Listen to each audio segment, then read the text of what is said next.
Hi everyone, आज मैं आपको एक बहुत ही बेसिक एंड बहुत ही इम्पॉर्टेंट एंड गेम लेसन बताने वाला हूं, which is king pawn versus king.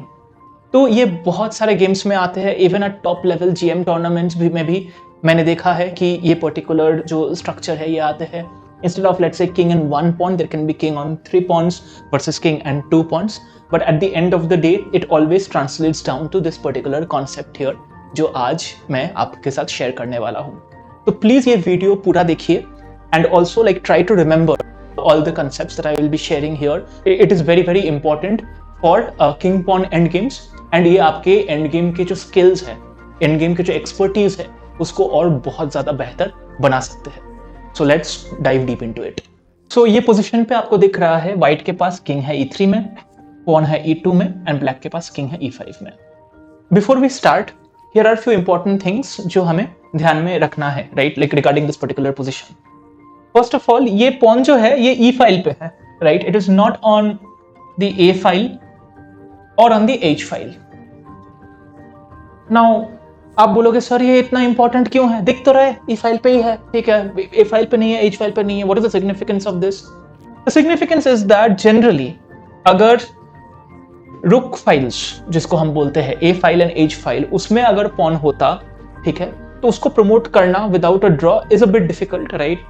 हम आगे की वीडियोस में ऐसे बहुत सारे लाइक लेसन्स डिस्कस करेंगे जहां पे हमारे पॉन जो है अनफॉर्चुनेटली वो कोई रुक फाइल पे है, जिसके वजह से स्टेलमेट होने का चांसेस रहता है, जिसकी वजह से प्रमोशन थोड़ा डिफिकल्ट होते हैं। Not always but at least in some cases, right. Which also tells you कि अगर आप एंड गेम अप्रोच करोगे उसी टाइम पे आप ट्राई करो कि B से G तक आपका पॉन्स रहे, बाकी आपके पास अगर कोई रुक फाइल वाला पॉन्स है, ठीक है, उनको आप एक्सचेंज करवा दो so that it becomes easier for you to promote. So that is the first thing that you should notice about this particular position. The second and another very important thing is the white king is before the pawn. That is also a very very important point. And the black king is directly like facing the white king, right? आपने अगर हमारे king rook versus king वाला जो end game का concept था, वो वाला like how to checkmate with king rook versus king, वो वाला वीडियो अगर आपने देखा है तो मैंने आमने सामने की बात की थी, which is called as opposition, right. तो ये आमने सामने और अपोजिशन की कॉन्सेप्ट जो है वो बहुत ही इंपॉर्टेंट है in king pawn versus king वाला जो एंड गेम्स है। So we have observations in place and now आप पूछ सकते हो सर ठीक है, लाइक हमने तो देख लिया इतने सारे चीजें, ठीक है, कि इट इज नॉट इन अ रुक फाइल, किंग ऊपर है, अपोजिशन है, तो हम इससे क्या बेनिफिट like पा सकते हैं in this particular position. So let's say in this particular position it is black to move, right? मतलब let's say white ने king to E3 खेला है from any of the positions and it is black to move, right? So let's say in this particular position it is black to play. तो हम देखते हैं how we are able to take advantage of the various concepts जो हमने अभी तक discuss किया है। तो ब्लैक अगर मूव करेंगे तो क्या करेंगे, या तो किंग D5 कर सकते हैं, F5 कर सकते हैं। आई वुड अस्यूम अगर ब्लैक पीछे जाता है, let's say king to E6, so then we are just going to repeat this particular position, king to E4. We will maintain what we call opposition, right? जब तक हमारे pawn king के पीछे है, right? So we will try to maintain as much opposition as we can. But देखते हैं अगर black ये जो rank है उसको maintain करता है, so let's say black goes king to D5, right? तो हमारा क्या move होगा? One thing to keep in mind in this particular end games is that ये जो king है, right, this king should act as a bodyguard, right? This king should ensure कि मैं ये pawn को अच्छे से protection दे के queen कर पाऊं। So for that to happen, पहले बात तो इसको हटना पड़ेगा, ये pawn के पास से king को हटना पड़ेगा, and also like हट के नीचे नहीं आना है, हट के हमेशा आगे रहना पड़ेगा। तो आपको पता है बॉडीगार्ड्स जो होते हैं डिफरेंट सेलिब्रिटीज के, वो क्या करते हैं, सेलिब्रिटी से थोड़ा आगे रहते हैं या फिर थोड़ा पीछे रहते हैं। इसी केस में हम आगे रखेंगे सो दैट आगे का रास्ता क्लियर हो, राइट। तो इसीलिए मैं किंग को आगे मूव करने वाला हूं, राइट, सो दैट ये एज अ बॉडीगार्ड ये पॉन को आगे पुश कर सकता है। मान लेते हैं किंग इधर आता है D4 में, तो आपको क्या करना है, आपको सिंपली चेक देना है, ठीक है। प्लीज नोटिस कि इसमें आपको किंग आगे ऊपर नहीं लेके जाना है, तो फिर आपका पॉन इधर लॉस हो जाएगा। किंग E3 आ जाएगी तो आपका पॉन जो है वो लॉस हो जाएगा, राइट। तो आपको वो नहीं करना है, ठीक है। जब भी ऐसा सिचुएशन आए जहां पे सेम रैंक पे दोनों हैं, तो आप एक बार पॉन आगे करके चेक दे सकते हो। किंग ऊपर गया, ठीक है, आप किंग ऊपर लेके जाओ, ठीक है, किंग ऊपर गया, ठीक है। जब तक आपका पॉन आपके किंग के लेवल तक, आपके किंग के जो रैंक है उधर तक नहीं आ रहा है, तब तक आप पॉन पुश कर सकते हो, ठीक है। क्यों आप पॉन पुश कर सकते हो? क्योंकि अभी अगर किंग का ऐसा कुछ मूव आते हैं, अब ऑब्वियसली ये वाला जो स्क्वायर जो वैकेटेड है उसमें आप किंग को लाके ऑपोजिशन वापस ले सकते हो। तो now it is again going to be black to move, right.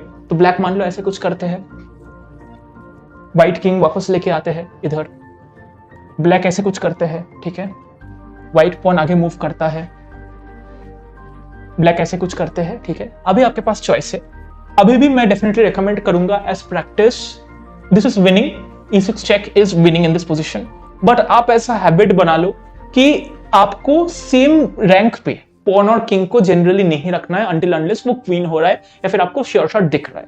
I agree कि ये पोजीशन पे फिर भी लाइक आपको विन मिल जाएगी, बट एज प्रैक्टिस आपको फिर भी किंग f7 खेलना है इस पोजीशन पे, किंग d8 एंड फिर e6। अभी देखो आप, जब किंग आगे है, किंग 7th रैंक पे था, पॉन 5th रैंक पे था, तब मैंने पॉन को पुश करके 6th रैंक पे लेके गया, ठीक है। और अभी किंग के लिए कोई जगह नहीं है, किंग को इधर आना ही पड़ेगा and the pawn can be promoted because ये e8, e7 और e6 ये तीनों स्क्वायर जो है वो व्हाइट के किंग कंट्रोल कर रहे थे। So this is generally how we win king pawn versus king end games. मैं वापस आपके लिए एक बार रिपीट करता हूं कि इंपॉर्टेंट कॉन्सेप्ट्स क्या है। नंबर 1, इसी सिचुएशन में व्हाइट के जो किंग है वो व्हाइट के जो पॉन थे उसके आगे प्लेस्ड थे, ठीक है। हमेशा वो किंग जो है वो आगे रहना चाहिए generally and it should protect ये आइदर जो फाइल में प्रमोशन हो रहा है वो फाइल के आजू बाजू में कहीं पे भी रहना चाहिए। फॉर एग्जांपल किंग d5 के जगह पे अगर किंग f5 होता, लेट्स से जहां पे हमने किंग d5 खेला था, अगर ब्लैक किंग d5 के जगह पे किंग f5 खेलता तो फिर व्हाइट किंग d4 खेलता एंड लाइक जो f फाइल में अभी तक हो रहा था वो d फाइल में आगे जाके मैं लाइक किंग को आगे लेके जाता एंड ये पॉन को e फाइल में प्रमोट करता। तो आपको एडजेसेंट जो लाइक फाइल्स है उनमें आपको लाइक मतलब के किंग को रखना है। This also one of the reasons why it becomes difficult to promote the pawn when it is on the like a file और on the h file, because हमारे पास बहुत सारे एडजेसेंट फाइल्स जो है वो नहीं मिलता है, राइट। तो ब्लैक को उसका एडवांटेज मिलेगा, right. And also like the most important thing is आपके पॉन और आपके किंग कभी भी सेम रैंक पे नहीं आना चाहिए। जब भी अगर सेम रैंक पे आने का लाइक कोशिश हो रहा है तो आप पॉन से लाइक मतलब लेट्स से आपके लाइक ब्लैक के किंग वो अपोजिशन पे है, फॉर एग्जांपल ब्लैक के किंग कुछ इधर है, right, in the same rank, तब आप चेक देके वो अपोजिशन आप ब्रेक कर सकते हो। एंड ब्लैक जनरली ट्राई करता है सेम रैंक पे नहीं भी आने के लिए, ब्लैक जनरली इसमें ट्राई करेगा कि वो पीछे रहे, राइट। सो फॉर एग्जांपल अगर ऐसा सिचुएशन होता है, अगर आप ऐसे खेल देते हो, this is actually a blunder, you should not play that, क्योंकि अगर ऐसा सिचुएशन आ गया जहां पे व्हाइट का मूव है ऐसे लाइक ब्लैक ने ऑपोजिशन लिया और व्हाइट का मूव है, ये ड्रॉ है, ये आपको नहीं करना है, which is why in this kind of situations आपको पॉन हमेशा किंग के पीछे रखना है, right. So this is an important concept. I hope आपको ये वीडियो बहुत यूजफुल लगा। King pawn end games are very very common, right. Please utilize these concepts in your games and win matches.